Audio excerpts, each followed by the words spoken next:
Hello, my name is Andrea, and I consider myself one of the lead interpreters here at the Holy Human Initiative.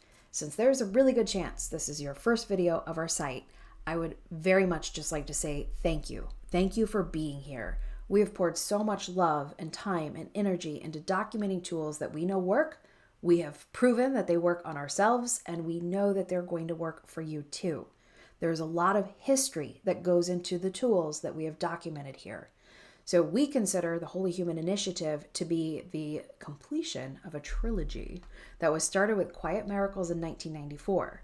Quiet Miracles was designed to work with the body and calm and still the body, and that was introduced and ran in mainstream environments like schools, hospitals, corporations, things of that sort.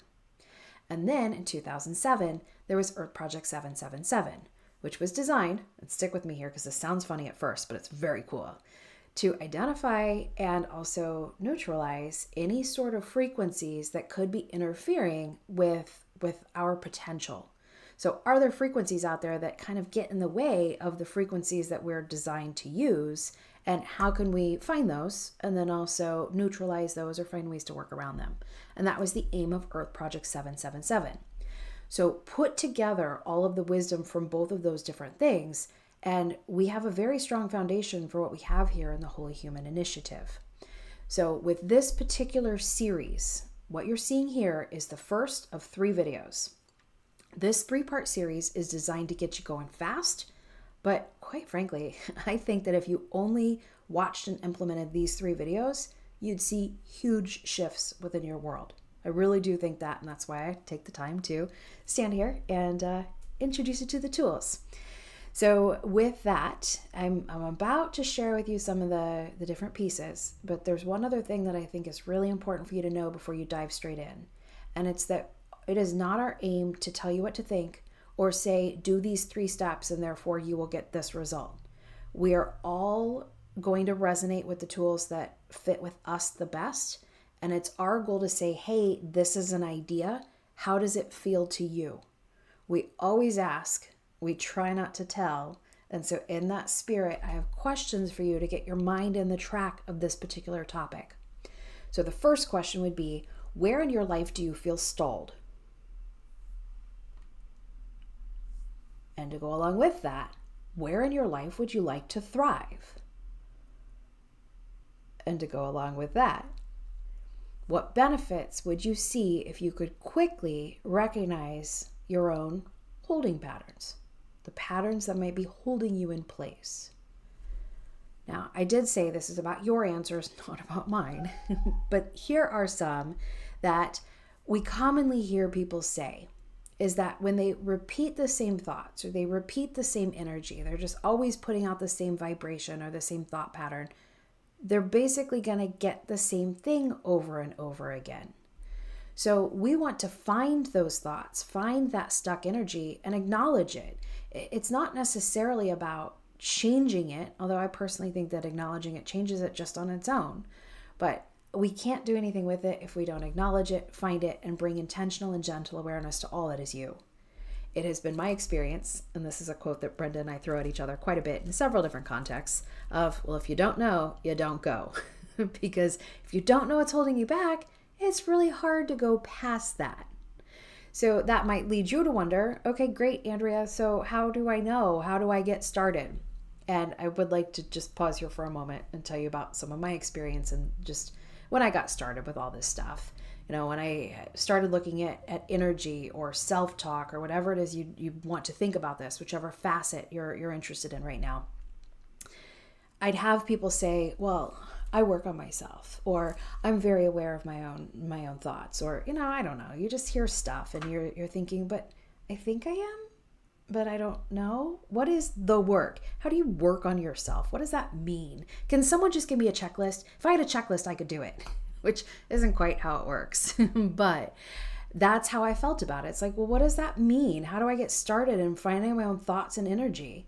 And I personally think it is as simple as what we call our triple R's. The triple R's, simply put, are I have to see something and then dig into it a little bit. Oh, okay, well, I get it. That's why this is happening. And only then am I able to do something about it. Now, in our modern society, what do we often do? We typically skip a step. So we see something like, oh man, I have a terrible relationship with my sister. We're always fighting. I think she's an idiot who messes up her life, and she thinks I'm a, bully who's always trying to tell her what to do and, thinks that I know better than she does. So I see it. I see we don't get along. And you know what? To fix it, well, a holiday is coming up. So whenever she says something, I'm not going to say, you're an idiot who's ruining your life. I'm just going to smile and nod. And that's all. And that's going to be my fix. And we're going to get along really well. Well, wait a second. Is that really going to fix the problem? Or is that going to make perhaps that day feel a little smoother? So when we're trying to think about, well, how would we look at patterns? What does that actually look like? Okay, I see it. We don't have that great of a relationship. So why? What's going on with that? Where did that start? How did that even begin? And then that's when I might be able to do something different about it. Make a different choice about it. So that is at a very high level what our triple R's are designed to do. I needed to tell you what that was, but this video is actually not focused on how to do this. This video instead is focused on, well, why is that so hard? There were a lot of answers to this question. In fact, I'm interested in yours. Why do you think it might be hard to do this? And what a lot of people say is it feels big. It feels scary. What if I have to do something different? What if I look at it and I realize that my sister and I just aren't meant to be around each other, so I can't see her anymore? We feel like it has to be a big deal or a big consequence. And it's been my experience that that's just not true. So that can be a reason it's hard. But the purpose of this video is to help us think through, how is our own physiology actually making doing a logical and rational process like the triple R's hard to do? And the answer to that one would be, a lot of us have trained our body to be in a state of stress. So you've probably heard about the nervous system and the parasympathetic and the sympathetic nervous system. Essentially, a lot of us have trained our bodies to be in a stress state, to be at the ready all the time.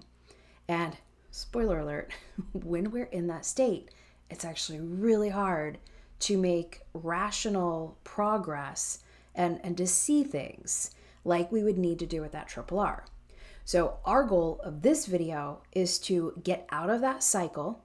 And also when you realize when you go on like stress mode or alert mode, you'd be able to get yourself out of that very quickly.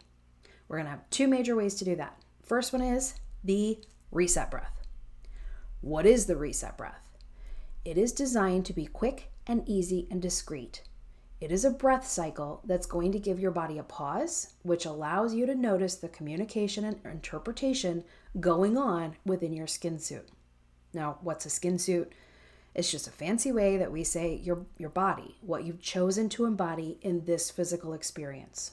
So more on that if you're interested in it later, but the skin suit is our body.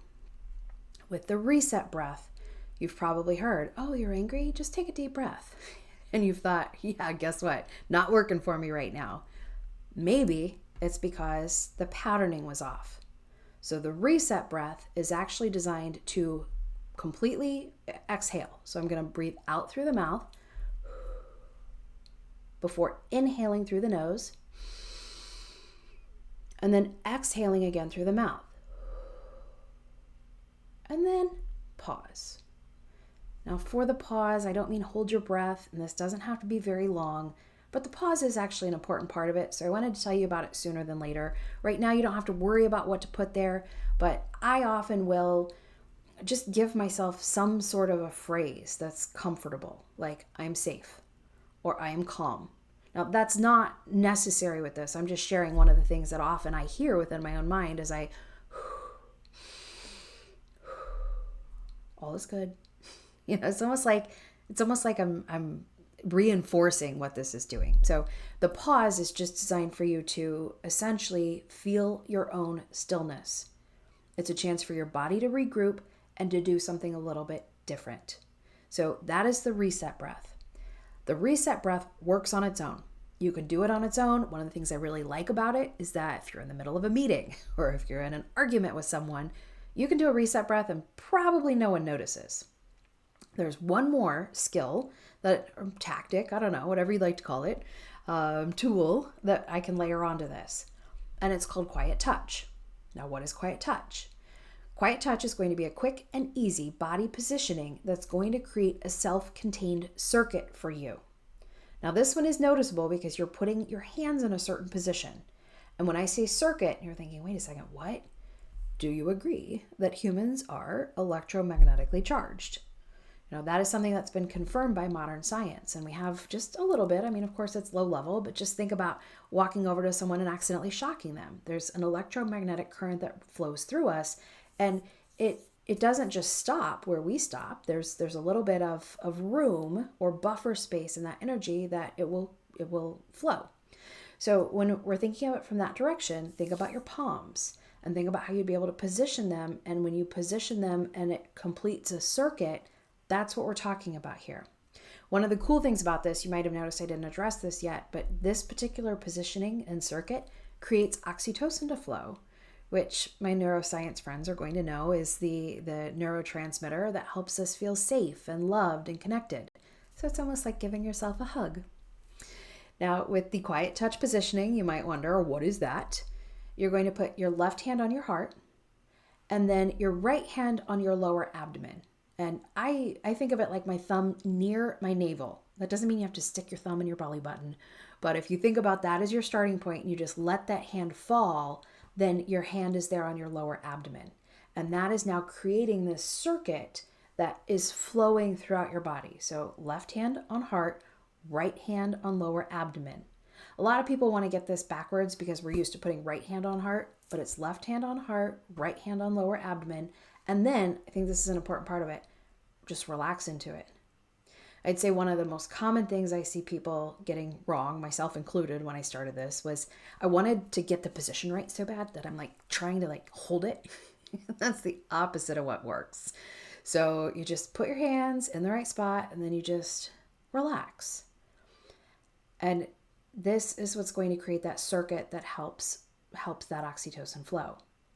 When you add it with the reset breath, so you're in quiet touch positioning and then you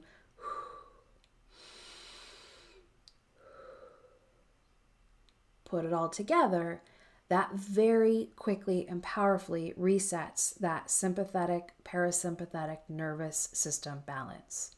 So these two go together very well, and they also have power on their own. Now, what is it that we've seen today? And therefore, what is it that I'm asking you? Hey, maybe you should try doing this.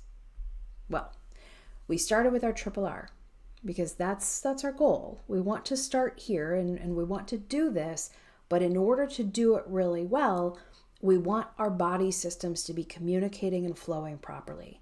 So we saw the reset breath and the quiet touch as tools or skills that we can use. And from here forward, you'll often see it as RBQT. So that's reset breath, quiet touch, RBQT. And we didn't talk about this yet, but it's the why. Why am I trying to see something, get something, fix something? Well, if we think about different areas of our life, like our mind or our body or our energy, having density might hold us back or hold us in the same place. So if we don't want spare density, how can we find neutrality? That is our goal, is getting as neutral as possible on things. So this is what we've seen today. What is the recommendation between now and when we see each other again? Well, let's start with doing a reset breath multiple times a day. To be clear, the reset breath works on one. So you don't have to do it a lot of times for it to work. But right now, our goal is to take wherever you are on that spectrum of, no, I'm usually always chilled out, to, no, I live in a state of stress all the time. Most of us fall somewhere on that spectrum and are not in that space where our body constantly operates in calm. And that's where we want you to be. So we're trying to retrain your body, and that's why we're recommending you do this reset breath multiple times a day. To do that, I recommend you either set an alarm on your phone to do it every hour so you remember, or maybe you tie it to something you do a lot. So let's say you let the dog out a lot and you're standing there like, all right, is it ready to come back in yet? That would be something that if you tie this to every time you're waiting for the dog, you do a reset breath, that will accomplish your goal. I recommend that you do it before or after something, it says here important and significant, and those words can be used loosely. So let's say before you go into a meeting, or you just went to the bank and you made a deposit after you leave the bank. So we're talking about before and after events to essentially clear out the slate of whatever just happened, or clear the slate and walk into something clean. So that's the recommendation with the reset breath. For your first reset breath of the day, add quiet touch. Essentially, you're telling your body, hey, we're going to live nice and calm today, and let's start it out right. So we're going to start the quiet touch. We're going to do the reset breath. That starts our day. And then before you go to bed, also do that reset breath and quiet touch, and stay in quiet touch positioning for 5 minutes. Now, I don't want to tell you what you're going to feel, because I don't know, you might feel something different. But observe, see what it feels like to do that positioning, especially in a context where you're ready to power down anyway. So I'm curious to see what your experience is going to be. And then meet me back here in 3 days and we will watch part 2. I should say 3 is not necessarily the only magic number. If you wanted to, let's say, spread this out over 3 weeks, and every Saturday watch one of these videos, and then next Saturday do this all week. Next Saturday come back and watch the next one. Cool. I'm with you. I support you. I highly recommend you don't spread it out more than a week or so apart though, because what we're trying to do is help you gain momentum and get you going fast. So if you want to come back in a week, great. Let's say you're an overachiever and you're like, okay, Andrea, cool. I got this. This is really easy. What's next? And you want to add the next layer tomorrow. Okay. See you tomorrow. However, may I point out that what we're trying to do up here is to reset your body, and that does take some conditioning. So even if you come back for our next video a little bit faster, please remember that these things need to keep happening as you go through our series. So with all those instructions, I think you've got it. And I will see you back here in 3 days, or 1 day, or 7 days, or however long you think you want to come back. See you soon.